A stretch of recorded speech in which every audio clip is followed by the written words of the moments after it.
Olá pessoal, tudo bem? Meu nome é Eduardo Paixão, sou professor de História. No História com Paixão de hoje, nós vamos falar sobre Tiradentes, a Inconfidência Mineira e se sua morte é realmente como nos contam os livros didáticos. Vem com a gente!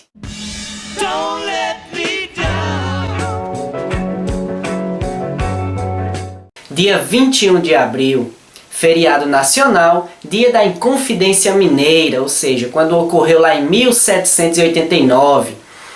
O que foi que realmente aconteceu? Aquele período, século XVIII, já era um período conturbado. Nós já tínhamos ali nos anos de 1707 e 1709 a Guerra dos Emboabas em Minas Gerais. Mais posteriormente, em 1720, nós já tínhamos a revolta de Filipe dos Santos. Ou seja, já era um período em que os governantes estavam ali de orelha em pé, a colônia já estava ali receosa com a metrópole que era Portugal. Era um período meio conturbado, já haviam algumas revoltas ocorridas naquele período.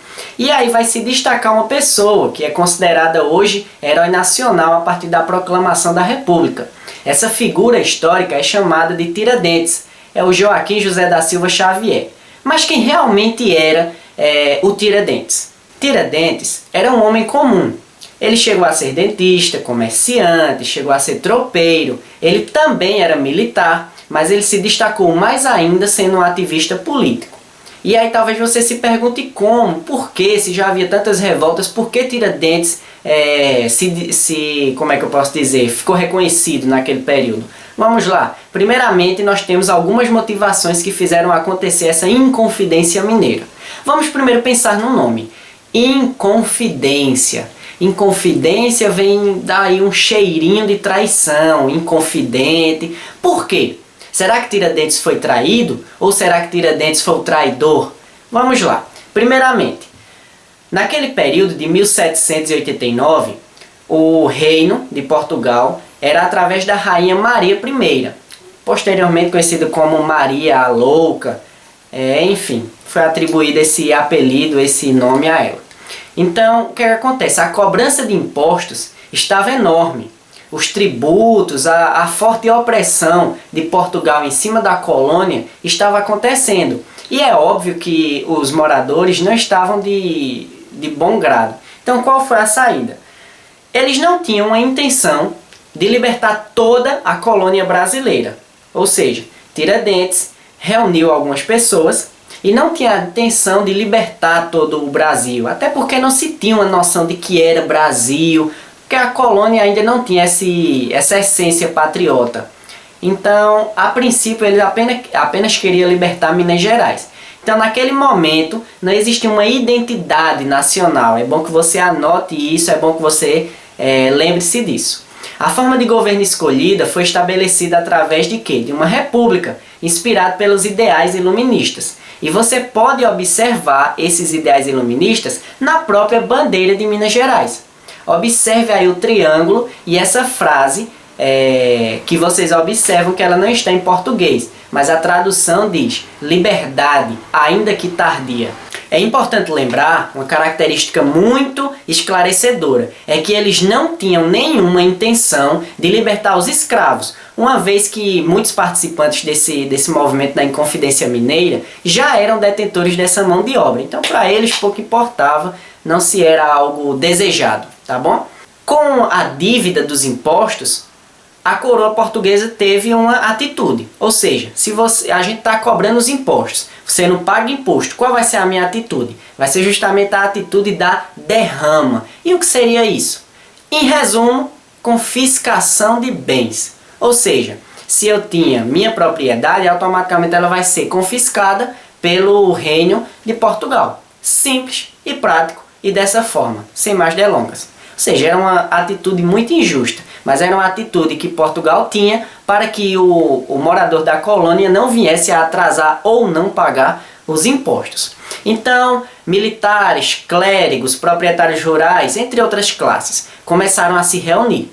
Se reuniram junto com Tiradentes e vamos descobrir uma forma de trazer a independência. E aí o que foi que acontece? Eles não queriam a independência do Brasil. Lembre-se que ainda não tinham uma identidade patriota nacional, mas eles queriam a liberdade de Minas Gerais. para que ali eles também pudessem formar uma espécie de país e a desenvolvê-la tal como, tá bem? Só que aí o que acontece? Nessas reuniões tinha um rapaz, tinha uma figura chamada de Joaquim Silvério dos Reis Montenegro Leiria Grutes. E esse rapaz, ele traiu os que participavam daquela reunião. Como assim, professor, ele traiu? Se ele estava participando daquela reunião para se libertar de Portugal, fazer com que aquela ideia se propagasse, ele fez o oposto. Ele participava das reuniões, mas ele tinha uma dívida com a coroa portuguesa. E qual foi a saída que ele achou? Exatamente, delatar seus companheiros. Então ele saiu, foi em direção à corte, foi em direção ao reino de Portugal, aos representantes que ali estavam na colônia e disse assim: olha, eu sei que eu tenho uma dívida com vocês, mas nós podemos negociar. E qual seria essa forma de negociação? Tem gente por aí que está organizando uma revolta, uma tentativa de independência contra vocês. Mas aí eu só digo, se vocês me libertarem das dívidas. Veja que rapaz malicioso. Mesmo esse Joaquim Silvério sendo um comandante da cavalaria, não deu muito sucesso essa sua denúncia para se livrar de sua dívida, porque ele também foi condenado juntamente com todos os que participavam dessa reunião. Então o que foi que aconteceu? Todos eles foram tratados como criminosos naquele período, ou seja, eles estavam traindo Portugal, estavam traindo o reino. E aí Maria I disse: nós temos que bater de frente com eles, temos que tomar alguma atitude, porque se não tomar, os que não estão participando dessas reuniões vão dizer assim: olha, eles não fizeram nada. Então vamos organizar reuniões também e a gente consegue derrubar esse reino. Então Maria I disse: tem um jeito de se fazer isso, tem um jeito de se resolver isso. E qual seria o jeito? Seria justamente fazer com que eles sofressem um processo de exílio.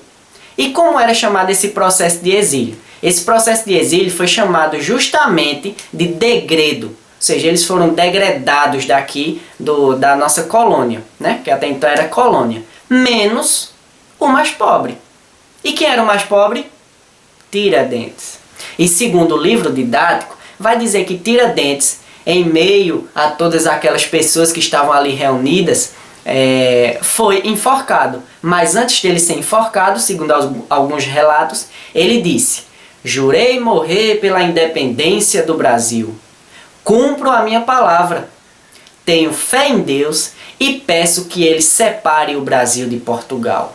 E aí ele foi enforcado e alguns membros seus foram espalhados lá no Rio de Janeiro, onde ele foi achado em 1792, ou seja, mesmo as revoltas ocorrendo em Minas Gerais, ele foi morto no Rio de Janeiro. Será que foi assim mesmo? Bom, assim é o que o livro didático nos conta. Mas na verdade, há um historiador chamado Marcos Correia que há alguns anos vem tentando defender uma nova teoria. Quer dizer, nova entre aspas, né? Já faz alguns anos que ele está trabalhando em cima dela. É a de que, na verdade, Tiradentes não foi enforcado. É aí que vai surgir uma nova figura. Uma figura que você não vai ouvir falar no livro didático, chamada de Isidro Gouveia. E quem seria esse homem? Bom, era um homem que praticamente já estava condenado à morte. E aí a maçonaria, como detentora de um grande poder financeiro, negociou com a corte para que, no lugar de Tiradentes ser morto, na verdade essa pessoa que já estava condenada à morte fosse para a forca. E aí lembre-se que naquele período todas as cabeças dos prisioneiros que iriam ali ser mortos eram raspadas. Então praticamente não tinha a certa distância você conhecer e reconhecer o rosto perfeitamente. Então, segundo o historiador Marcos Correia, ele trabalha em cima dessa hipótese de que na verdade Tiradentes foi degradado também para Portugal, posteriormente foi até para a França e futuramente, depois de alguns anos, ele veio sim para o Brasil. E aí você diz, mas isso aí é teoria da conspiração, é nada demais? Pois é, mas isso aí ele achou assinaturas de uma figura que estava em um livro, e essa assinatura era exatamente igual à de Tiradentes, mas com outro nome, claro. E aí, Deixa nos comentários, Tiradentes foi enforcado ou foi degredado? Espero que você tenha gostado do vídeo. Curte, se inscreve, comenta, compartilha, ativa o sininho, que é para você receber notificações toda vez que eu postar o vídeo. Forte abraço do professor Eduardo Paixão.